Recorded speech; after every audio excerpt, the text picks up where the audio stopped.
Special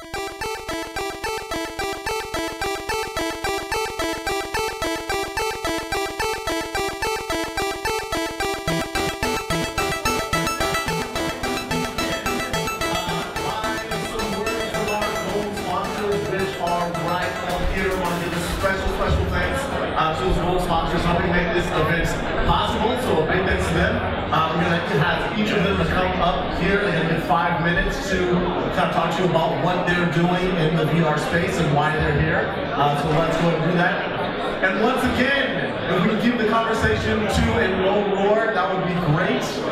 It's still a little bit loud in here. Can you bring it down, please? Bring it down. That would be nice. All right. So the first sponsor we have up is in VR. One of the most interesting and amazing things that can be done in the space is when you realize there's another person on the other end in that virtual space. It gets even more exciting when that person has motions, movements, positional tracking, leans, and you can tell, hey, that's another person on the other end. And it's just something magical that happens. Share things and not share them in the social media sense, like, oh, let me post this to your wall, it's a picture of a puppy.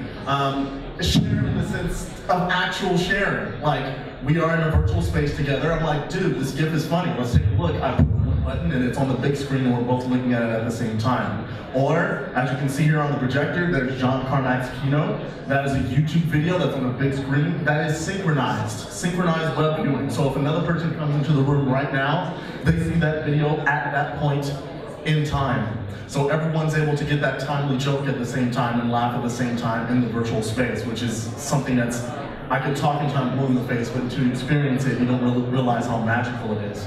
And the last part about AltSpace, the most exciting part, is bringing 3D web content into VR spaces. So taking 3JS, WebGL, and JavaScript, and taking that content from the 2D web page and spawning it into the space with the VR user. So what that essentially boils down to is you open a web page in 2D, you click on a button, and then your puppy pops out of it and starts running around your feet.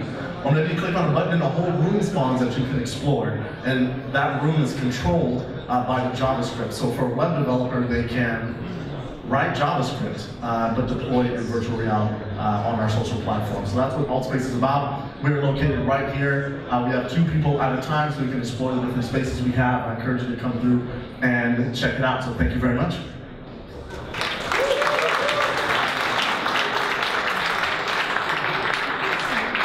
All right, I have who on my list next? Simon Slacko with Seabright. Let's welcome Simon to the stage as he gives us a few words about Seabright. My name is Simon Slacko. I'm very good at squeezing 30-minute keynotes into 10 minutes. So with Seabright, we are developing a next-generation head-mounted display for augmented reality. What's important about augmented reality is that it hasn't been very cool. And so part of making it cool is going to be making it open, making it affordable, making it lightweight, and making it work. At Seabright, we've developed our Pioneer prototype, which we're demonstrating today. We are working on a very cool next generation platform for augmented reality that we'll be demonstrating in January that we're super excited about. We believe that see-through augmented reality is going to be slick, but it's going to be really slick when you pair it with non-walled gardens, open experiences, open web technology. I am a strong believer in the tenets of the see-through web and free experiences therein. I believe that the see-through web and easy-to-use software development tools will make it easy for VR and AR to converge. And the Seabright platform is going to make it simple to do so. We also believe that the use of an easy clip-on optical design is going to vastly expand the uses of mobile displays and smartphones. With Seabright, we believe that pecking on your phone is a limited I/O experience. The Oculus Rift has taken that same display and opened it up for VR. We believe that the wide range of VR to mixed reality to see-through AR experiences are going to be a blast on our low-cost head-mounted display. And back to my original point, what's really critical is doing non-stupid and potentially awesome things with augmented reality. And so that's what we plan to do. In the corner, we are giving away a Nexus 6 and our next generation head-mounted display when we unveil it. I'm so excited that we're going to be able to show the community the potential for see-through AR with our next generation design. It's going to be cool, it's going to be slick, it's going to be fun. I'm going to step back for a second and just remind everybody that these are magic moments. We have the opportunity to be in the room with the people who are inventing the future of human to computer to matrix interfaces. I mean, we've got people like Rick here. I mean, isn't that awesome? We've got a mirror over there, right? These are neat times. Enjoy it, have some fun, and visit our Kickstarter when we launch in January.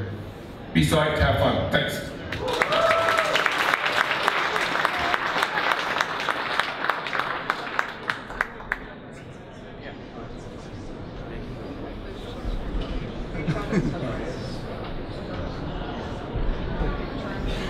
All right, next up, they just launched. It's very exciting. It sold out immediately with the Gear VR. We're going to hear from Samsung, Nick DiCarlo, who's VP of Immersive Experiences. Did I get that right? Something like that? All right, let's welcome Nick to stage, all right? It'd be a lot cooler if I could see over this podium. Very excited to be here. Very excited that consumer virtual reality is available. Thank you for all of you who supported us on Monday. VR in the US is a 3-person team, so very startup-y. That's why we have our cool little booth over there with a table and some swivel chairs. And what we're really about on this first generation is getting your feedback. So it's really about how satisfying is the experience, is it interesting, and are you showing it to your friends? We move really fast, you know that. The next generation is going to come twice before you know it. So we need your feedback. Tweet me, email me, give anybody who wants my card, get on Reddit, whatever. We're monitoring everything. We need to know what's next. Mobile VR is a huge opportunity for experiences, not only for gaming, not only for video, but whatever that thing is, Instagram or Twitter, after the fact. We're working on integrating next-gen technology, whether it's Sixense or Leap or whatever. So we need to figure out what to decide is next. I need this audience to help me. So please hit us up. All right, thanks.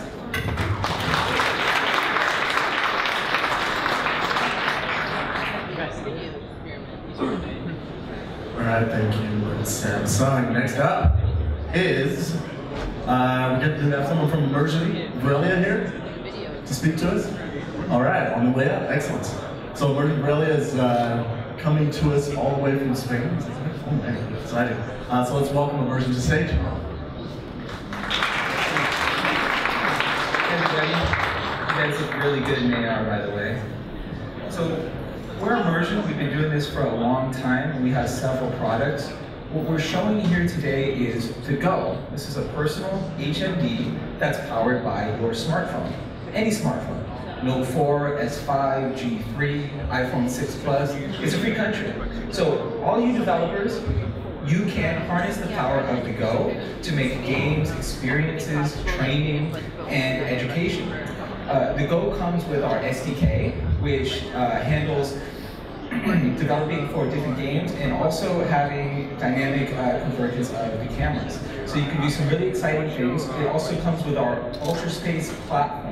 The UltraSpace is a platform where you can make your own experiences, upload your own content, share it, sell it, and interact with others. So we're happy to talk with you guys and show you the unit. It has adjustable focus for each eye. So you don't need your glasses, you just put it on and adjust the focus. Per eye, you can have adjustable IPD, so you can change the separation for your eyes. All you do is you open it up here. There's different attachments for different smartphones here. Whatever smartphone you have, you just put it right in, you close it, and you're ready to go. It's available now on Tiger Direct for pre-order for $89. So you can check us out. We're Immersion Aurelia, and we're happy to talk to you just over there. Thank you.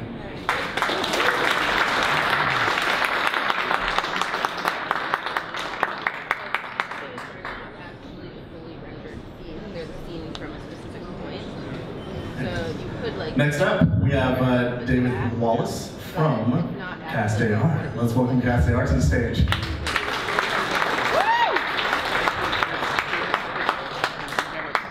Thank you. I'm really glad that at the Silicon Valley VR Meetup that AR is finally being well represented. Because one thing that we both seem to have in common is that VR, compared to VR, which is a very closed-in experience and a seated, solitary experience, as even Palmer will say, AR is definitely inherently an open experience. It's an experience where you're taking the virtual and you're blending it into the real world. And that's our objective. I mean, our roots are in the hacker world, in the maker world. One of our founders, Jerry Ellsworth, is a famous maker. My roots in open source software go back to the 1980s. Been very much about being not just open on a technological sense, but open on an experiential sense. We can sit around and spout off statistics about how much this weighs, about its HD resolution. I invite you to come off and try it. And it's such a different experience from a VR experience. You can play a game with a person standing next to you. You can fight a game, you can wrestle with them, you can turn around, and you can have real physical game pieces part of your game. What we're really trying to do is create a new world which is not just, oh, now I'm going to use my computer, now I'm going to play the game. No, I want a world where the computing world and the physical world become indistinguishable. And you need a lightweight piece of hardware that lets you see the world, lets you interact with the world, and interact with your game at the same time. And we're really excited. I totally agree. We are at the threshold of a really exciting time. And I hope that you all come. This is the first chance for anybody outside Seattle or Mountain View to actually see the hardware that we're shipping today and try this hardware. So I invite you all to come try it. We're right here. The AR team is bracketing this stage. I urge you to come try them both. Thanks.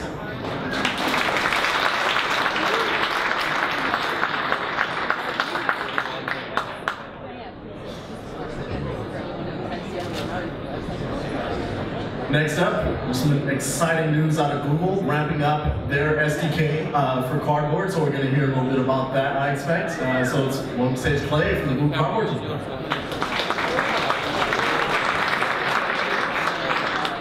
Hey, I'm Clay Moore. I'm part of the team that made Cardboard, and I figured I'd just keep this short so we can get back to it. We're super excited to be here, we're super excited to help VR, and we're excited to be here part of the community. We don't have a fancy booth or anything. We are Cardboard after all. But there are folks from the team here. If you could just stand up and raise your hand so you can say hello. Great, so come say hi, we'd love to meet you. It is a holiday party, so we thought a holiday gift would be appropriate. So we brought a Santa bag full of cardboards, one for everyone. Just turn your raffle ticket in somewhere. There, right there. Turn your raffle ticket in there. It'll enter you in the raffle and we'll also get you a cardboard. Have a great holiday. Thanks a lot.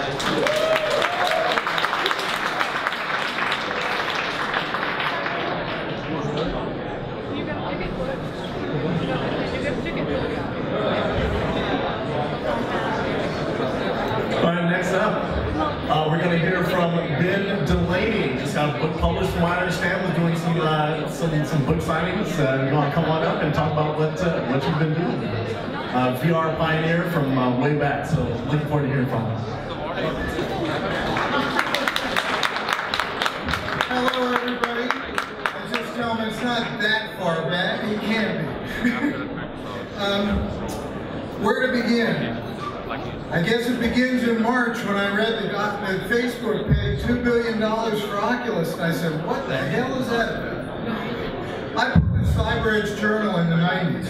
Cyber Edge Journal covered the virtual reality world then, and everything that's going on now is based on that stuff. It's the same technology evolved and advanced. Everything's better. But I thought it might be helpful if everybody could get a sense of what went on then. So I put together the best of Cyber Edge Journal in this book. that covers VR in the 90s, including a lot of issues like the best applications, how to avoid sim sickness, what's wrong with HMDs and how to fix it, and believe me, the problems are still there, and a lot of other things that were very important to the development of virtual reality. I'm thrilled to see this turnout tonight. This is as big as some of the biggest VR conferences were in the 90s, and you all are doing great stuff. So thank you very much for inviting me to join you. Thanks for sharing what you're doing. I've got books that I'll be signing if you're interested over on the side over there. Have a great evening. Thanks.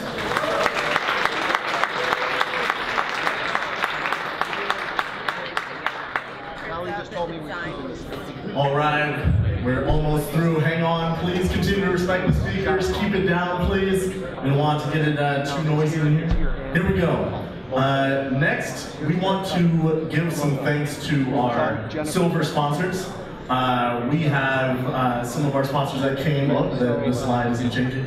But we have some sponsors that also contributed not at the level, but still helped us out, and they have booths here, and very, very awesome.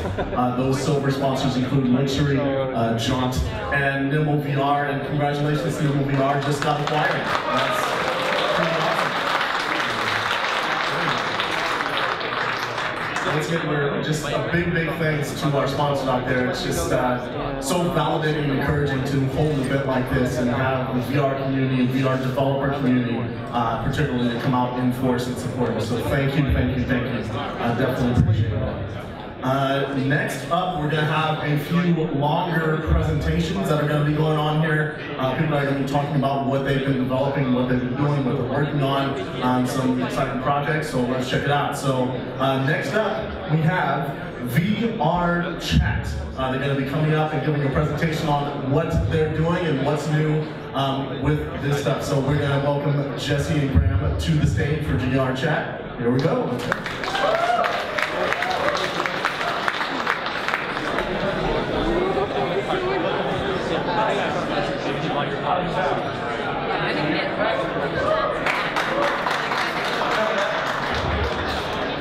I'm Jesse, this is Graham, and we're the developers of VR Chat. Because I don't have the upgraded. We often find ourselves trying to explain what VR Chat is.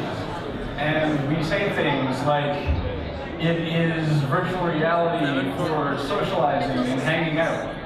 And we say it is a platform for developers to showcase their works to their friends. And sometimes we say it's a virtual reality world network of user-generated content. But really, like virtual reality itself, you never really understand it until you see it. So here we go. Go. 8.1.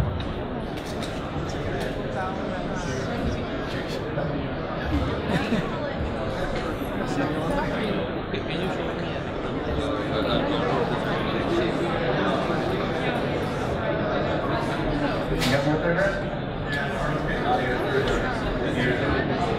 There's no audio? Can we get audio from that computer? I have it all. I just break up. I took all that space in my brain and I used it for Sorry, I can't hear you. My audio is off. Yours is not. Oh. like Andrea's cup plus. Perfect.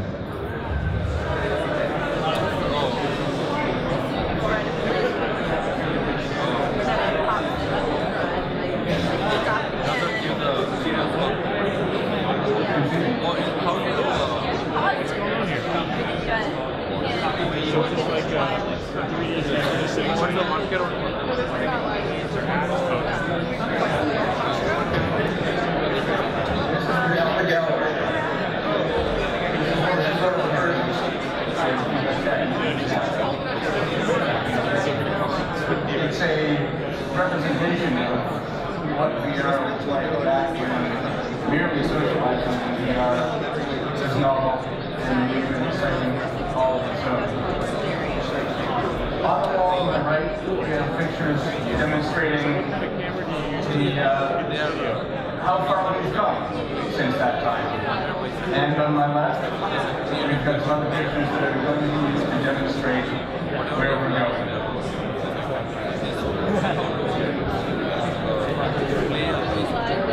So to kick off this journey through time, I'd like to start by introducing Cindy. You should be right through this door.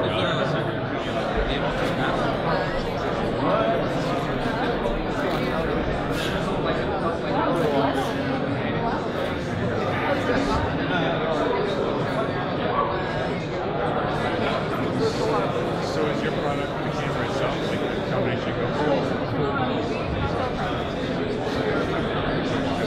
Is any of you go?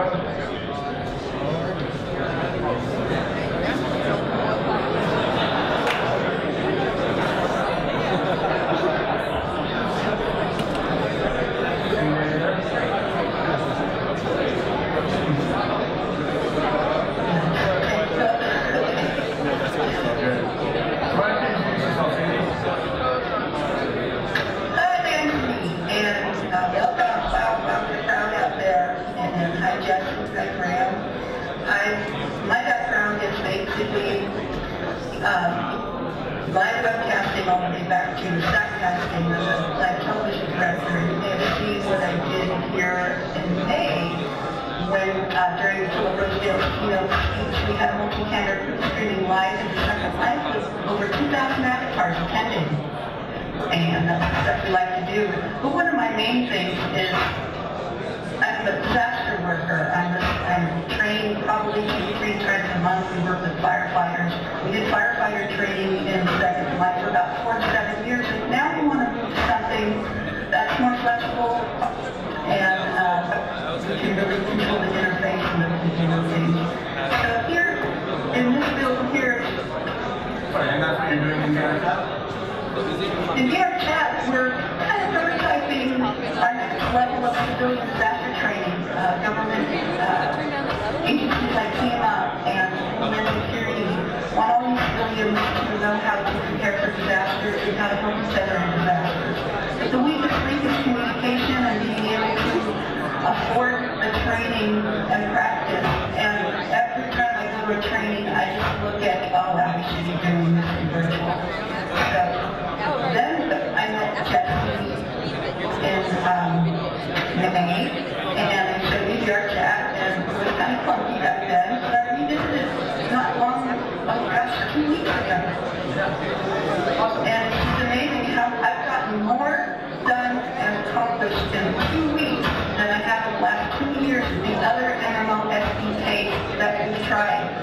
And this one is the fastest way to just get something going. And I mean, it takes minutes to get this world up. After, you know, you throw some stuff out there and plug in the SDK. Oh my gosh, we're online, and then people coming in to check it out. And it's just, I just love it. I love you guys. Thank you very much. Top and bottom you get this. Ladies and gentlemen, Cindy. Because I will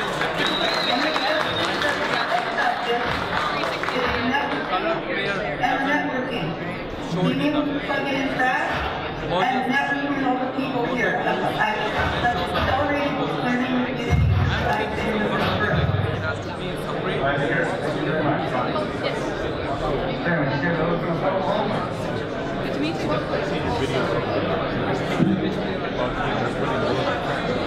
Not quite everyone. Yeah, that's what I'm doing now.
First off, at that old classic VR experience, what can VR chat add?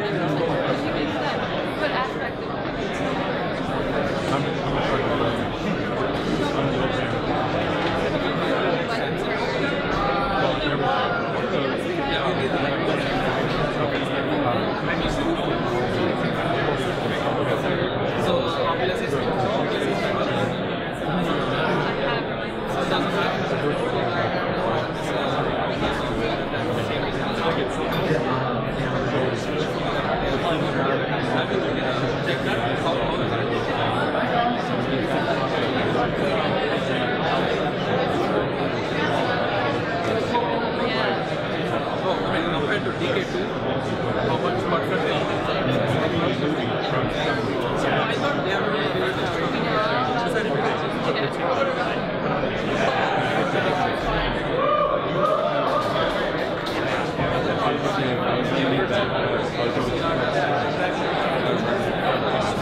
business or a developer who thinks VR is something you might like to get into, come to VRChat.net, sign up for the SDK, download it, and see if you can build something like this. Thank you very much.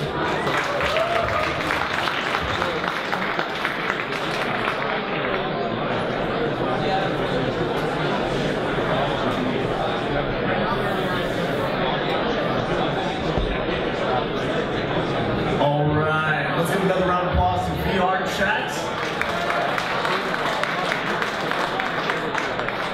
It's never easy to try to set up a VR demo and get it in front of a crowd, maybe I know, so kudos to those guys. Very exciting stuff. I can't wait to mow down some Velociraptors myself. Sounds pretty awesome. So next up we have Ethereon. We have them come up and give a talk for 15 minutes. I don't know if they have a demo to set up. Ethereon guys? Where are they? They're coming. While they're on their way up, oh, sweet. While they're on the way up, I just want to kind of clarify about the raffle situation. So, the tickets, the red ticket you get, is actually, you can take that to the front desk after the presentations. We'll be handing everyone Google Cardboard. You got cardboards for everybody. I want to clarify that. The raffle, the Red Bull over here is going to be for a mystery prize, which may or may not be an SVVR t-shirt. Yeah, so mysterious. Very good. Excellent. Are you ready to do any setup, or are you ready to go? All right, let's welcome to the stage Ethereon. Let's do it.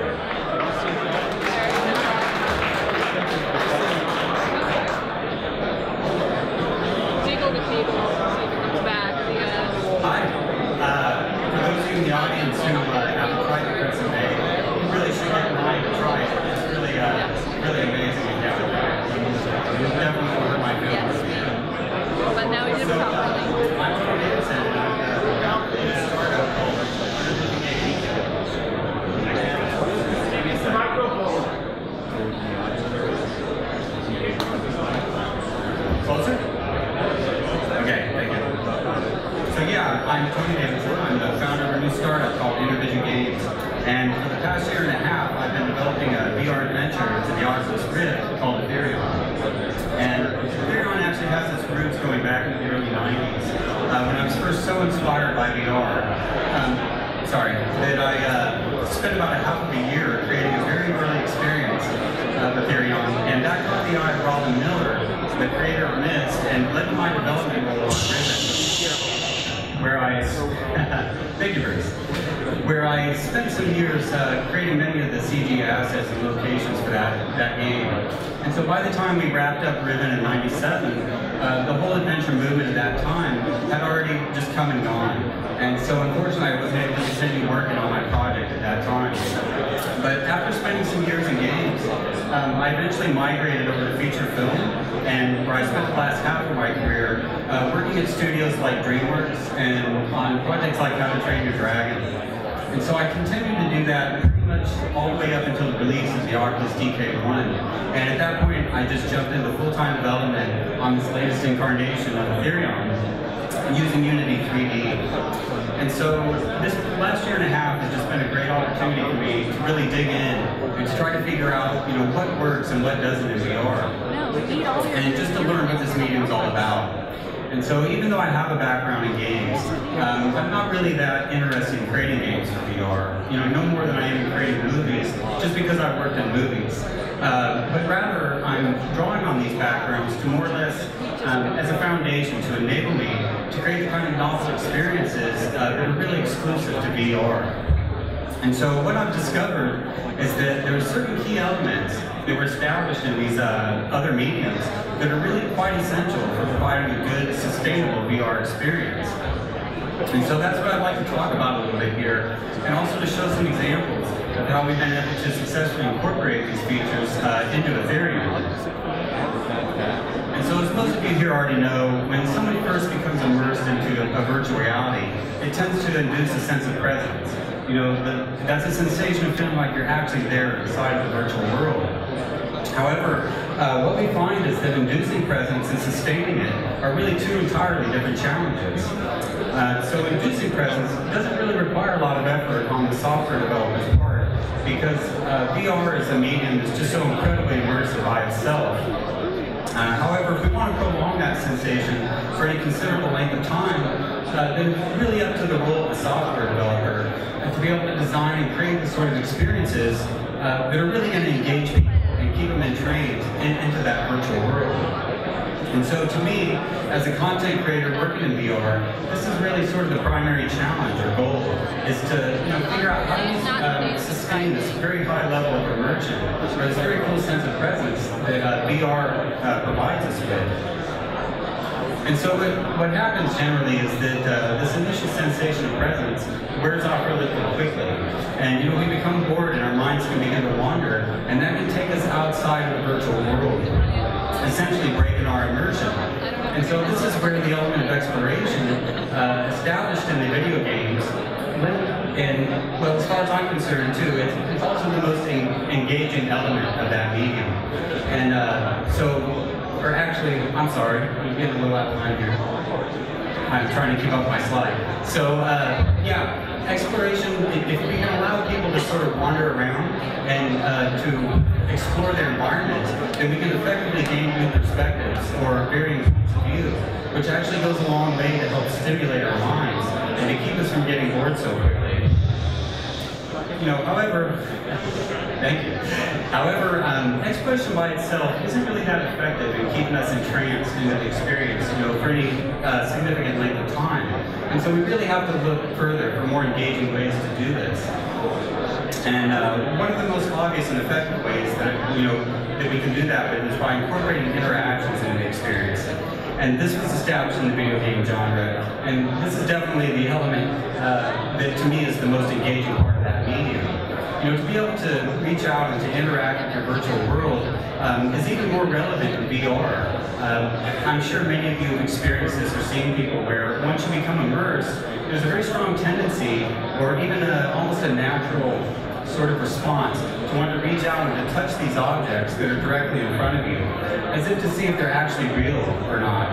And so to me, it's just a very awesome opportunity to be able to engage people even deeper into the experience. And if you can do that, if you can interact with these, with your virtual environment and have direct feedback from that, it just really goes a long way to help sell the believability of the experience, to make it something more tangibly real to the person. However, interactions by themselves aren't really sufficient without some sort of motivating factor to entice people to want to engage with them. So it's very much like our own realities in that way, where we have all these objects that we can interact with, but we never really choose to do so unless we have some kind of purpose or reason. And so how do we do that then? How do we encourage people to want to engage with these interactive elements within the virtual world? And so one very effective way I found is to incorporate puzzles into the experience, or to design what I like to call puzzle-based interactions. And these can really challenge the mind and, sort of entice people to engage with these elements. Thank you. And so, however, so there's just some really novel ways and interesting ways that you can do this in VR. So this is something that we're experimenting a lot with Ethereon, and it sort of lies at the core of driving the underlying experience that we're creating. Now, if we want to look even further for more compelling ways to engage people even deeper into the experience, then we really have to look beyond games and into feature films, and to try to incorporate some of these cinematic qualities into the experience. And so to do this successfully, to integrate these cinematic sequences really requires a very linear approach, or a linear format. And so that's something that was really the main focus of our latest proof of concept demo that we recently released several weeks back as the Aquatic Realm teaser, where I had about half a dozen or so of these cinematic features that I wanted to really sort of nail down before we moved into production of Ethereon. Because these are the sort of elements that are going to allow us to create the compelling and very memorable experiences that I'd like to offer people with Ethereum. So what I'd like to do now is just play a recent video review of that demo, and which will give us an idea of how some of these theories are put into practice, and then also sorry, let me find that. And so I'll just sort of pick them out as we encounter them along the way, and I'll discuss them a little. So let me launch this. Sorry, guys. So this was created by a recent, by a YouTuber by the name of DBrass2. You can see here. Okay, so we'll start here. And so here we are at the beginning of the demo. And you can see that we've confined the player to this extremely small chamber with very limited interaction. And this is actually by design, because I've scripted a rather linear experience that lies just beyond this doorway. And I wanted to sort of create the illusion that this is much more open of an experience than it actually is. And that's also why I designed the tunnel to have all this viewable window space, which is to allow the player to, sort of visually explore the surrounding area and not feel too limited by this really linear-like rail of a path that leads them through the environment. And so, here we can see this sort of exploratory mindset when you first are immersed into the environment. There's a lot of this looking around and curiosity and trying to discover, where you're at. And so, in order to make these cinematic sequences work, we have to give enough time for them to get over this and to exhaust this sort of curiosity. Otherwise, we risk triggering an event that they might just miss entirely. It might be turned around like this, and it'll just go unnoticed. So some of these, like the next event coming up, it actually has about a 9-second leeway between the time you actually trigger the event and when you actually experience it. And so we definitely have to give enough time for them to become a little bored of this. And one good indication of that is like this, when you see the player start to run through the experience.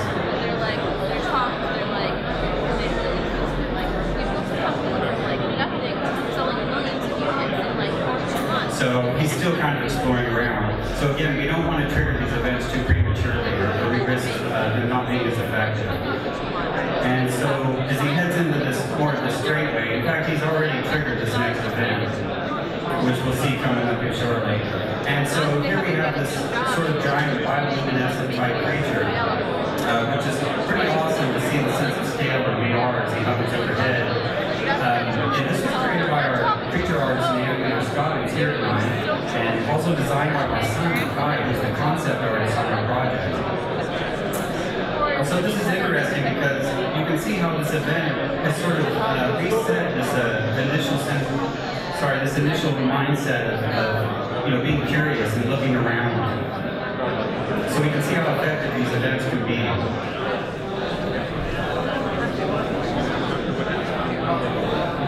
So you can see he's sort of exploring around once again. I think he wants to make sure he doesn't miss anything. And so coming up here, he's about to encounter the second group of creatures that we've designed for this environment over this edge here, which are these really cool little jellyfish. And these are here more or less just to create ambiance and to populate the world with some lifelike inhabitants, which really helps to sell the believability that you're actually in some place. And also to create the illusion of water, that there's some volume out there, some water beyond this glassy structure, which is really quite difficult because obviously it doesn't exist. And so when you see these creatures sort of floating around and walking this way, it really helps to sort of sell that, the idea that there's water out there. And so as he approaches the center of the structure, there's this pedestal where he can interact again with this object. This is a very mild puzzle-based interaction. And actually, this area is very crucial in the demo. This is a transition that's preparing the player for a cinematic ride sequence. So up until this point, he's had a very sort of active experience where he's had a lot of mobility and freedom to move around in the environment. And we're actually going to assume about 90% control of that mobility and lock him down onto this platform so he can take this, more passive ride experience. So he'll just have head tracking and the ability to look around. So here he is, he's going to interact with this, and which he's figured out. He's sort of rotating this plasma beam. And now, so already we've pinned him to the platform, and he doesn't even know it yet because he's pretty much entranced in this animation of this tower rising up to the top surface. And so you really have to prepare people for this. If it happens too suddenly, then there'll be some adverse effects. And so here he's entered this pod-like craft that actually a friend of mine, an ex-colleague from DreamWorks, David Valdez, helped to create, and he's helping us on this project as well. And so here he is along the ride. He seems to be pretty content looking around. And you'll notice that we supply plenty of anchor points here for the ride to keep from, getting any sim sickness, because there are some pretty tight jots and turns going on here. And actually, I want to pause this here. This next event happens really suddenly, so I'll have to kind of set it up for you. But what we're trying to do here is to explore this idea of sort of incorporating some of the story-like elements of film into VR. And so what we're going to do is we're going to use that giant bioluminescent creature to capture his attention, and we're going to try to focus or direct his eye to another target to create a sort of linear chain of events. And I'll just go ahead and play that here. And I might have to rewind and play it again because it's very subtle. So right here you can see that final creature, which he was able to notice. Now, if this experiment wasn't successful, that would have probably gone completely unnoticed, because the way we designed this ride, it's carrying you on a trajectory in a certain direction, and this last creature is very darkly lit and silhouetted at the side of the hill. You really wouldn't notice it if again, the experiment wasn't successful.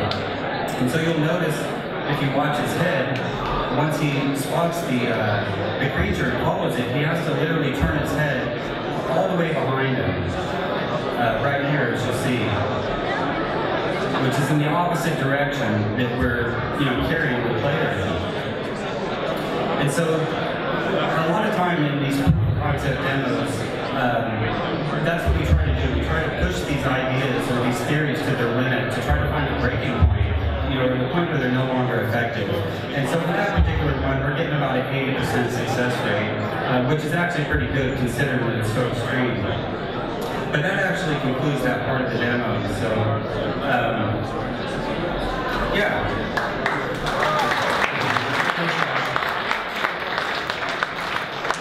So thank you, everyone.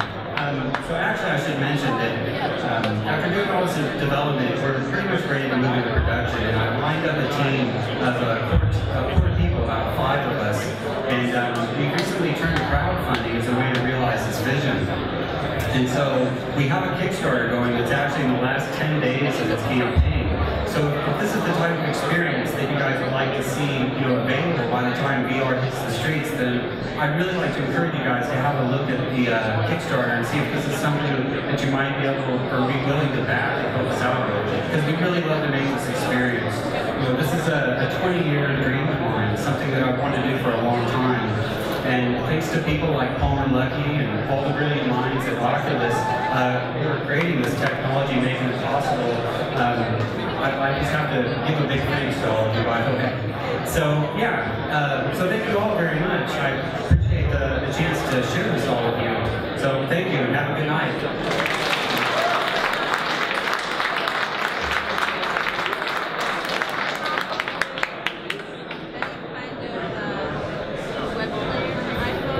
Everyone doing? That was pretty lackluster. Let's try again. How's everyone doing? If you love VR, say live the dream. God, you people, come out of your shell. If you love VR, say live the dream. I want to deal with it. Glenn runs QA. A lot of work that he had to do.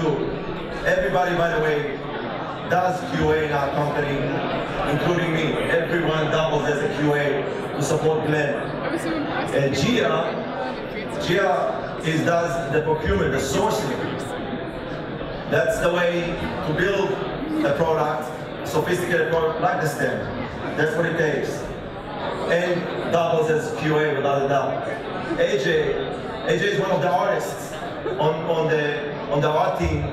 AJ has a lot to do with the lightsaber, making the models, all the way up to the environment. AJ also does most of our videos that you've seen throughout the Kickstarter. Everybody here has been in it with the company on average, I would say 4 years by now. So these are people that gave a lot of blood, sweat, and tears. Trust me, working for me, blood is part of it. Oded doesn't like to be on stage, so we don't ask him, not going to embarrass him, but Oded, this is the first time we let him out of the lab. Oded is our VP of R&D and engineering. He has all our engineers. This is well deserved, well deserved. If anybody works hard, it's him and his guys. Tom is an artist. Tom is an artist who works with AJ, but Tom is the lead artist for Make VR. He is the #1 Make VR user. He is one of the ones that help us make VR and help us develop and establish the vision of how Make VR can help people model. And soon enough, hopefully, after we get enough of install base of the stand, we'll hopefully ship Make VR right after that. And where's Steve?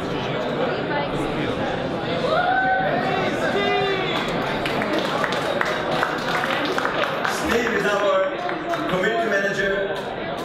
Steve is a unique character by the fact that he's been there. He's the one doing the lightsaber demo on VR over there. He has been in VR for, I would say, over 20 years. He's the only one that I can enjoy, talking about the old days of VR with. And with that, you have about a third of our team. And now, if I may, I would like to invite the ones that I like so much to work with for so long, Carl and Nana and Bruce. Last time I forgot you, so this time I did.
I'm not going to give them playback one.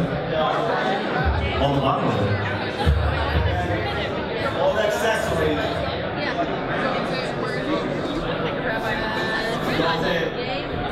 Everything else is here. What another tabs right now, I must qualify. This is a prototype. It's final electronics. But it is beta firmware that's running on the DSP and the MCU that is in every one of those trackers. The controllers, the packs that can be attached to anything, and the base. Everything is sitting down for me to be able to show you.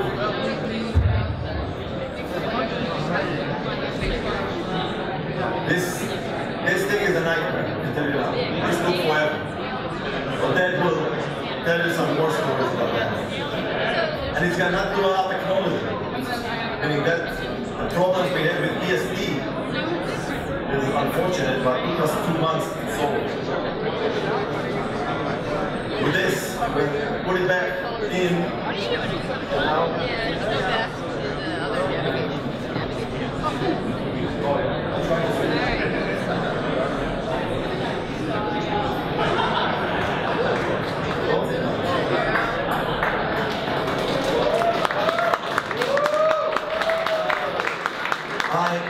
I am not known to be very emotional as a guy, but I can tell you, it is a very, very special day for us, and it is a well-deserved moment for all the team, and no less than the team that worked on this. We were there with Carl and Anna and Bruce from the first May event of 2013. Oculus was there with us, I think Nate, and all those that believed in the early days before it was such a big deal. So with that, and Rangel.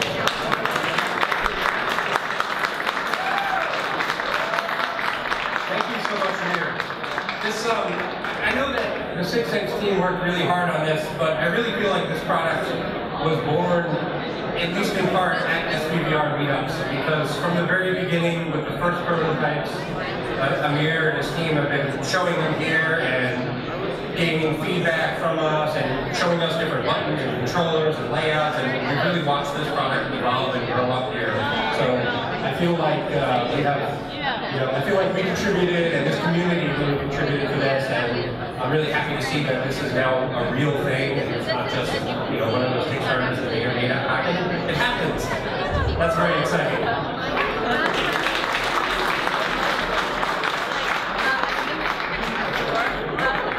You know, I will just end up with saying that it's all those meetups that followed Carl and Bruce and Anna, all over the world really, that are spreading the word of VR, that helped, I believe, persuading giants like the Facebooks to work with Oculus, the Samsung over here, the Google. You see the Google guys, senior guys at Google running around here, all trying to, take a big bite of this upcoming new medium. So it's very exciting, and a lot of it is to be credited to the SVVR team that started, one of the founders of the resurrection of VR. So, if I may ask all of us to thank that amazing team for bringing it to us.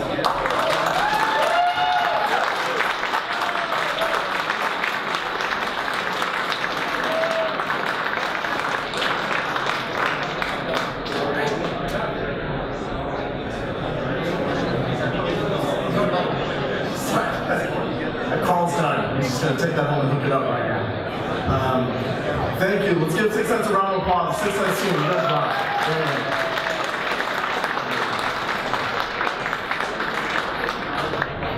All right, that concludes the presentation portion of SVVR Holiday Party. I think we're going to have an announcement from Upload, right, real quick.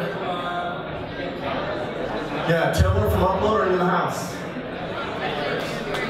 So real quick, my name is Taylor Freeman. I'm AJ Topicoli. And we're doing an event in January on the 16th at CityView Metreon. It's going to be very consumer focused. We're expecting about 1,500 people, about 80 demos. We're going to have music, we're going to have drinks, we're going to have art. It's going to be a great time. So Upload VR, please everyone, join us. And again, thank you so much, Carl, SVVR. This is fantastic, bringing the family together. So, thank you.